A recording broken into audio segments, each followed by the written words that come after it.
Toyota Hybrid Real MPG, Honda Accord Hybrid Fuel Economy, Hyundai Hybrid Actual Mileage, EPA estimates wrong.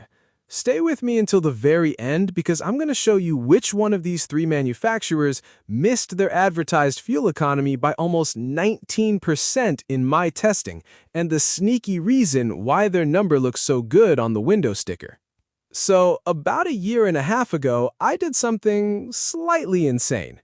I got access to three cars, a Toyota Camry Hybrid, a Honda Accord Hybrid, and a Hyundai Sonata Hybrid.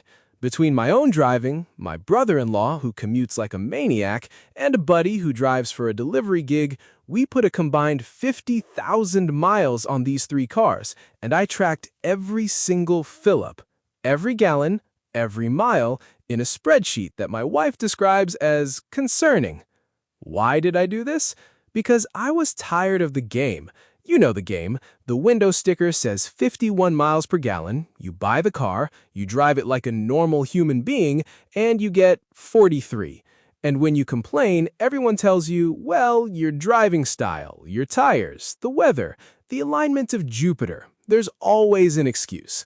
So I decided to find out the truth myself. Real cars, real driving, real math. No lab, no magic EPA test cycle that was apparently designed by someone who has never experienced traffic, weather, or being late for anything. And before we get into the numbers, if you like the idea of someone actually testing this stuff instead of just reading press releases into a camera, hit subscribe right now. Seriously, most car content is just people repeating manufacturer claims with dramatic music behind it. This channel actually checks. And if you know someone who's shopping for a hybrid right now, share this with them, because the numbers I'm about to show you might change their decision. Okay, let's set the stage. First, you need to understand how these advertised MPG numbers happen, because this is where the lie starts. The EPA doesn't drive your car around town like you do. The numbers come from standardized laboratory test cycles run on a dynamometer. That's a treadmill for cars. The test has specific acceleration rates, specific speeds, specific temperatures. It's about as close to real driving as a treadmill in an air-conditioned gym is to running outside in July. Now, manufacturers know exactly what these test cycles look like, every single detail. So what do? They tune their cars to absolutely crush that specific test. The throttle mapping, the hybrid system logic, the transmission behavior. All of it can be optimized for the exact conditions of the test cycle. It's legal, everybody does it, but it's basically studying the answer key before the exam. Some manufacturers tune more aggressively for the test than others, and that's exactly what my 50,000 miles exposed. Here's how I ran this. All three cars were the same model years, similar trim levels, all on the factory-recommended tires at factory-recommended pressures.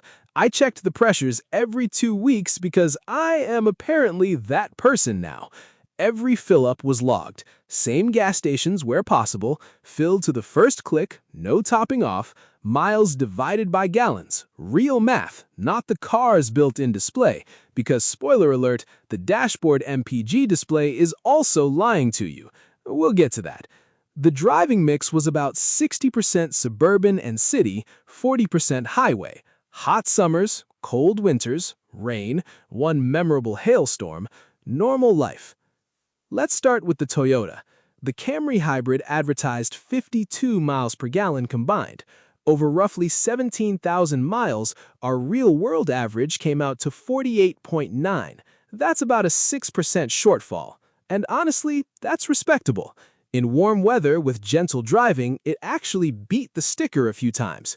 My best tank was 54.2, driving back roads on a 70-degree day like a retiree with nowhere to be. Winter knocked it down to the low 40s. Cold weather is brutal for hybrids because the engine has to run constantly just to make heat, and the battery gets lazy when it's freezing. Nobody puts that on the window sticker. So Toyota? Pretty honest, off by a little, but within the range of fine, I believe you. Now, the Honda.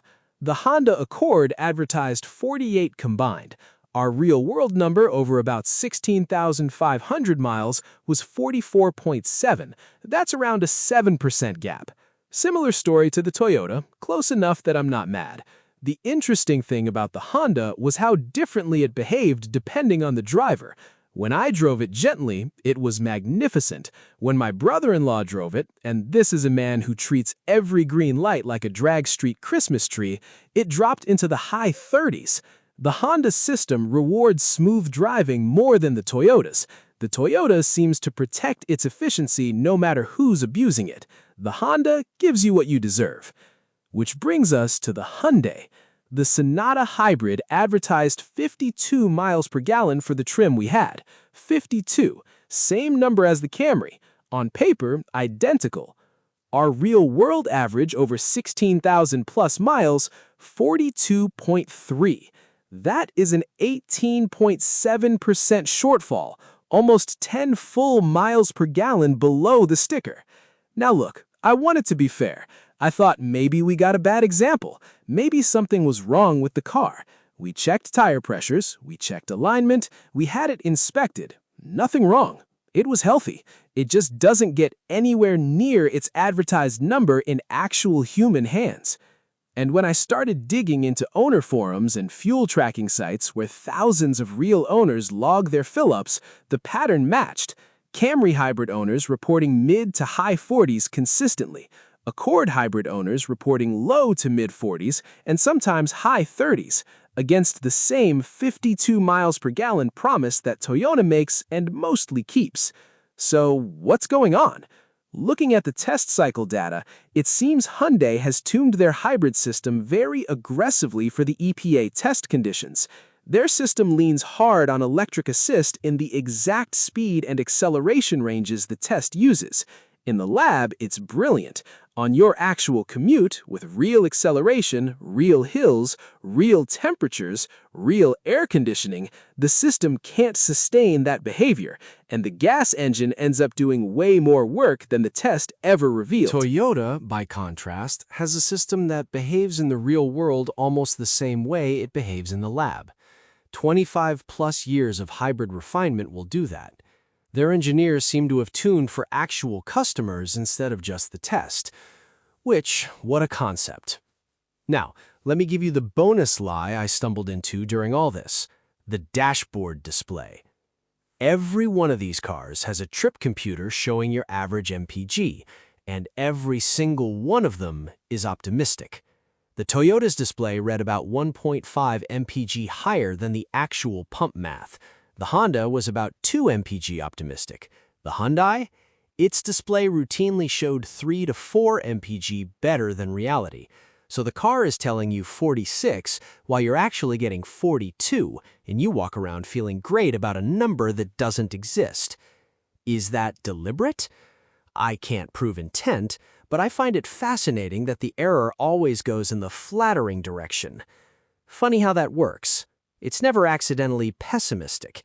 Your bathroom scale never breaks in the direction that makes you look better, but car trip computers apparently do. Let me put real money on this, because percentages are abstract and money is not. Say you drive 15,000 miles a year and gas is around $3.50 a gallon. At a true 49 MPG, the Camry Hybrid costs you about $1,070 a year in fuel. The Honda, at a true 42 MPG, costs about $1,250. That's roughly $180 a year difference between two cars that have the exact same number on the window sticker. Over 8 years of ownership, that's nearly $1,500. That's a vacation. That's a very nice set of tires. That's the difference you were never told about because both stickers said 52. And if you bought the Sonata specifically because you calculated fuel savings based on 52 MPG, your math was broken the day you signed the papers. So what should you actually do with this information? First, never trust the window sticker as a real-world number. Treat it as a best-case lab score. Knock 5 to 10% off a Toyota or Honda hybrid estimate and 15 to 20% off some others, and you'll be much closer to your actual life. Second, before you buy any car, go to the real-world fuel tracking sites where actual owners log thousands of fill-ups. Look up the exact model and year. The crowd data doesn't lie. It has no marketing department. Third, do your fuel math at the pump, not from the dashboard. Miles driven divided by gallons pumped. It takes 10 seconds, and it's the only number that's real. And fourth, remember that winter exists. Whatever number you get in May, expect to lose 15 to 25% of it in January. Every hybrid, every brand. Physics doesn't care about your window sticker. Now, the thing I promised you at the beginning, the sneaky reason the worst offender's number looks so good. While I was researching this, I learned that manufacturers can choose which trim and tire combination gets submitted for testing, and the published number from the most efficient configuration can end up representing the car in the minds of shoppers, even when most of the trims people actually buy have bigger wheels, more weight, and more equipment that hurts fuel economy. The Sonata Hybrid's headline 52 MPG figure comes from the most stripped-down, smallest wheel, most aerodynamic configuration of the car. The better-equipped trims that most people actually purchase carry lower official ratings. But guess which number runs in all the marketing?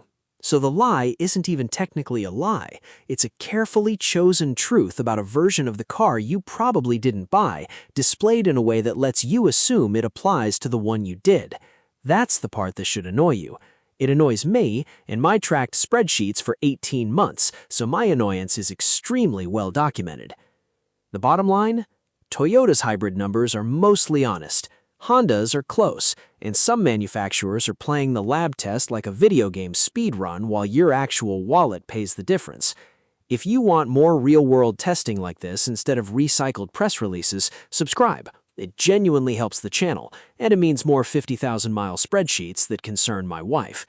Every car has a story, and sometimes the story is in the fine print nobody reads.